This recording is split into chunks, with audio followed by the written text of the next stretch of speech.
Muito obrigada, senhor presidente, ministro Ricardo Lewandowski, do Supremo Tribunal Federal, senador Vicentinho, primeiro secretário da mesa, diretora do Senado, senhor informante. O decreto identificado pelo número 14242 foi solicitado pelos Ministérios da Educação e do Trabalho com a finalidade de permitir a manutenção de atividades de educação infantil e da educação básica.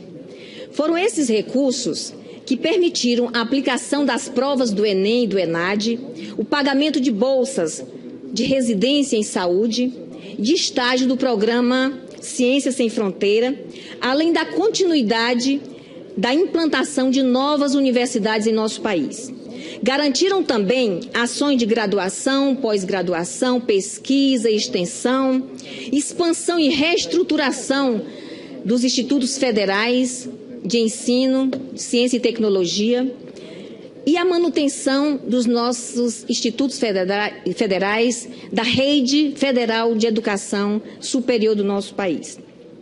Permitiram a destinação de recursos para assistência ao educando, funcionamento e gestão dos hospitais públicos universitários, capacitação de servidores públicos federais.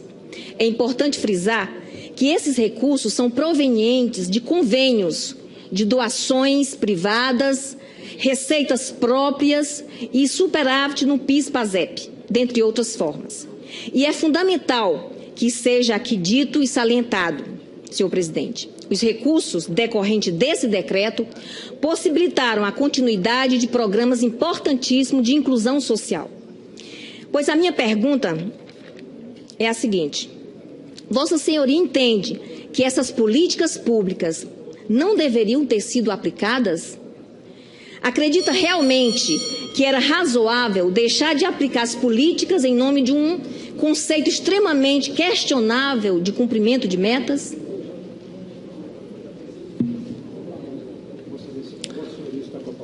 Muito obrigado, senhor presidente. Senadora Ângela Portela.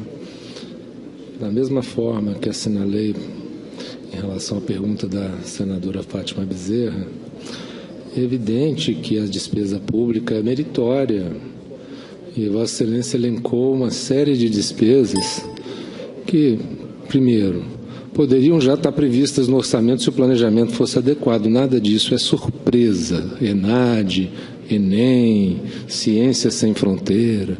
Muito bem, o orçamento bem elaborado já deveria contemplar uma dotação adequada. Mas, ok, há uma necessidade de suplementação, há um excesso de arrecadação numa fonte específica vinculada à despesa, e isso tem que ser submetido ao Congresso Nacional. Será que o Congresso Nacional não teria sensibilidade, não teria a percepção do mérito da despesa para tratar o projeto e dar a ele a celeridade necessária para a aprovação da despesa? É que o Poder Executivo está autorizado no nosso país a considerar que o Congresso Nacional é ineficiente ou não legisla na velocidade necessária para as necessidades do país, então ele se arroga o poder de editar decretos sem respeitar a competência do Congresso Nacional, só porque a despesa é meritória? Então, se for assim, não precisamos mais de orçamento, basta arrecadar e gastar com as despesas meritórias e vamos dizer ao Congresso Nacional não vai ter a agilidade necessária para aprovar o orçamento no tempo necessário. Então, o ordenamento jurídico não foi desenhado assim. Cada instituição atua nos limites das suas competências, de acordo com o que a Constituição prevê, e cabe ao Poder Executivo, nessa situação de descumprimento da meta, solicitar ao Congresso Nacional a suplementação do crédito orçamentário, em vez de ele mesmo pretender editar decretos sem ouvir o Congresso. Obrigado. Com todo respeito, senhor informante, é preciso aqui dizer que a sua interpretação é preocupante e absurda. Ela atenta contra a finalidade social do orçamento e as exigências do bem comum. O Congresso aprovou tudo. Se não tivessem sido editados os decretos, o que teríamos? Além da descontinuidade dos programas sociais, a paralisação do Estado, até que o Congresso voltasse a se reunir no exercício seguinte. Como todos aqui sabem, mesmo que alguns não queiram reconhecer, a tese da acusação foi totalmente desmontada pela defesa da presidenta Dilma. Em hipótese alguma, defendemos aqui qualquer irregularidade, muito pelo contrário. Todos aqui, não se trata disso, nós queremos tudo dentro da legalidade, e a presidenta Dilma e o governo da presidenta Dilma fez tudo de acordo com a lei. Os atos do governo seguiram a prática, era um procedimento corrente, inclusive em governos anteriores. E aqui foi muito bem dito por alguns senadores, inclusive pelo senador Paulo Paim. Além do mais, nenhuma das operações trouxe prejuízo financeiro para o erário, porque vieram de rubricas com superávit financeiro. Outro ponto importante a ser salientado aqui, e que não poderá ser refutado por Vossa Senhoria, é que, embora tenha sido motivado pelo melhor interesse público e agido de acordo com a prática da administração pública, o governo da presidenta Dilma não se furtou a adotar as providências recomendadas pelo Tribunal de Contas da União. Isso demonstra de forma cabal que não houve dolo, que o governo agiu de boa fé e expõe o absurdo desse processo sem sustentação jurídica. Retirar da presidência da República uma mulher digna, séria e que trabalhou muito pelo nosso país. Sem perguntas.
Muito obrigada, senhor presidente, ministro Ricardo Lewandowski, do Supremo Tribunal Federal, senador Vicentinho, primeiro secretário da mesa, diretora do Senado, senhor informante.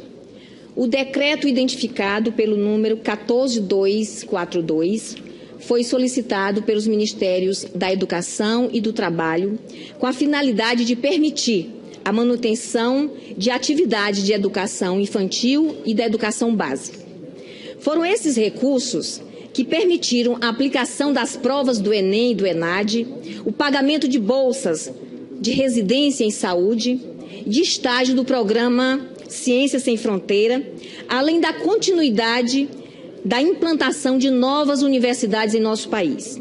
Garantiram também ações de graduação, pós-graduação, pesquisa e extensão, expansão e reestruturação dos institutos federais de ensino, ciência e tecnologia, e a manutenção dos nossos institutos federais da rede federal de educação superior do nosso país. Permitiram a destinação de recursos para assistência ao educando, funcionamento e gestão dos hospitais. Poderiam já estar previstas no orçamento se o planejamento fosse adequado. Nada disso é surpresa. ENAD, Enem, Ciência Sem Fronteira. Muito bem. O orçamento bem elaborado, já deveria contemplar uma dotação adequada. Mas, ok, há uma necessidade de suplementação, há um excesso de arrecadação numa fonte específica vinculada à despesa, e isso tem que ser submetido ao Congresso Nacional. Será que o Congresso Nacional não teria sensibilidade, não teria a percepção do mérito da despesa para tratar o projeto e dar a ele a celeridade necessária para a aprovação da despesa? Será que o Poder Executivo está autorizado no nosso país a considerar que o Congresso Nacional é ineficiente ou não legisla na velocidade necessária para as necessidades do país? Então ele se arroga o poder de editar decretos sem respeitar a competência do Congresso Nacional, só porque a despesa é meritória? Então, se for assim, não precisamos mais de orçamento, basta arrecadar e gastar com as despesas meritórias, e vamos dizer ao Congresso Nacional não vai ter agilidade necessária para aprovar o orçamento no tempo necessário. Públicos universitários, capacitação de servidores públicos federais. É importante frisar que esses recursos são provenientes de convênios, de doações privadas, receitas próprias e superávit no PIS/PASEP, dentre outras formas. E é fundamental que seja aqui dito e salientado, senhor presidente, os recursos decorrentes desse decreto possibilitaram a continuidade de programas importantíssimos de inclusão social. Pois a minha pergunta é a seguinte: Vossa Senhoria entende que essas políticas públicas não deveriam ter sido aplicadas? Acredita realmente que era razoável deixar de aplicar as políticas em nome de um conceito extremamente questionável de cumprimento de metas?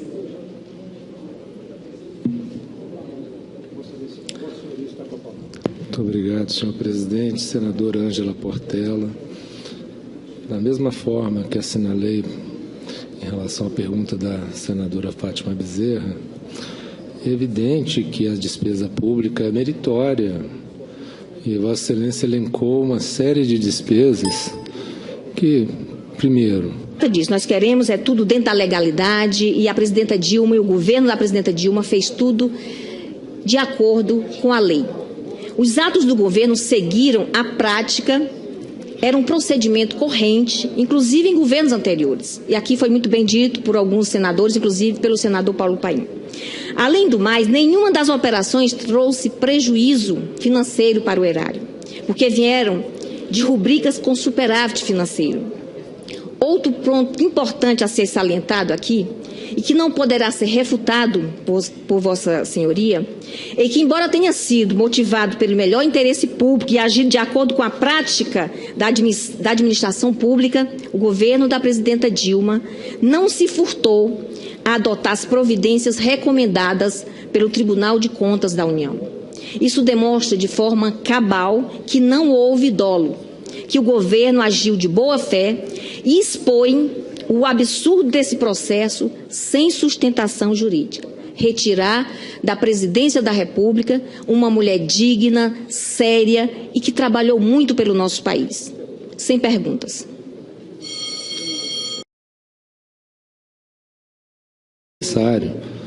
Então, o ordenamento jurídico não foi desenhado assim. Cada instituição atua nos limites das suas competências, de acordo com o que a Constituição prevê, e cabe ao Poder Executivo, nessa situação de descumprimento da meta, solicitar ao Congresso Nacional a suplementação do crédito orçamentário, em vez de ele mesmo pretender editar decretos sem ouvir o Congresso.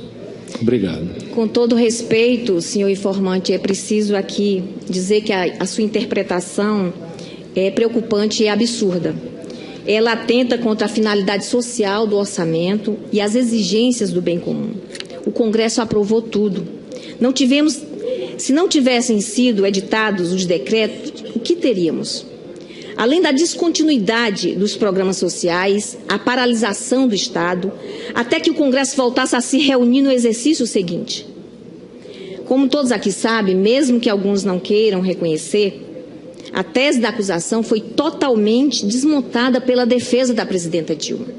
Em hipótese alguma, defendemos aqui qualquer irregularidade, muito pelo contrário. Todos aqui, não se trata